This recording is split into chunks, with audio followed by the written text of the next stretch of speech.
ये योजना कब आई हिंदुस्तान में अग्निवीर की? क्या 75 वर्षों में अग्निवीर की योजना थी? ये योजना पहली बार आई। और जब ये योजना आप ला रहे हैं जिसमें अब 19 साल की नौकरी नहीं है, जिसमें अब पेंशन नहीं है, जिसमें अब मेडिकल की सुविधा नहीं है, जिसमें अब कैंटीन की सुविधा नहीं है, तो आप जाति क्यों पूछ रहे हैं जिसमें आप 75% छटनी करने जा रहे हैं? ये मैंने पूछा और यही अभी भी पूछ रहा हूं आपके माध्यम से मोदी जी से। और दूसरा सवाल मेरा यह है कि भारत की सेना को कमजोर करने की योजना है अग्निपथ। भारत की सेना को 20 साल में आधा करने की योजना है अग्निपथ। भारत की सेना और सुरक्षा के साथ खिलवाड़ करने की योजना है अग्निपथ। और यह बात मैं क्यों कह रहा हूं? क्योंकि आप हर साल 34,000 सैनिक हमारे कम करेंगे, 75% छटनी करेंगे, 46,000 भर्ती करेंगे।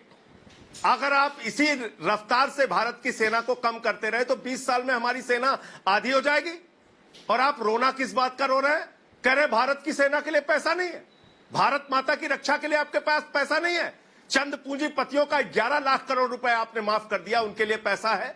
ललित मोदी लूट के चला जाता है, उनके लिए पैसा है। विजय माल्या 10,000 करोड़ लूट के चला जाता है, उनके लिए पैसा है। नितिन संदेशरा 6,000 करोड़ लूट के चला जाता है, उनके लिए पैसा है। डीएचएफएल ने 34,000 करोड़ रुपए बैंकों का खाली कर दिया, उनके लिए पैसा है, जिससे बीजेपी वाले 27 करोड़ चंदा लेते हैं। और भारत की सेना के लिए पैसा नहीं है, भारत माता की रक्षा के लिए पैसा नहीं है। ये रोना आप रोएंगे? तो अगर पड़ोसी देश का आप देखेंगे, चीन जो हमारा दुश्मन देश है, वो 4.5 लाख युवाओं को हर साल ट्रेनिंग दे रहा है और हम 34,000 सैनिक हर साल कम कर रहे हैं। ये नरेंद्र मोदी जी की देशभक्ति है, ये मोदी जी का सेना के साथ न्याय है। इसलिए मैंने ये सवाल उठाया कि भारत की सेना के साथ खिलवाड़ मत कीजिए और इस देश के नौजवानों के पेट और पीठ पर लात मारना बंद कीजिए।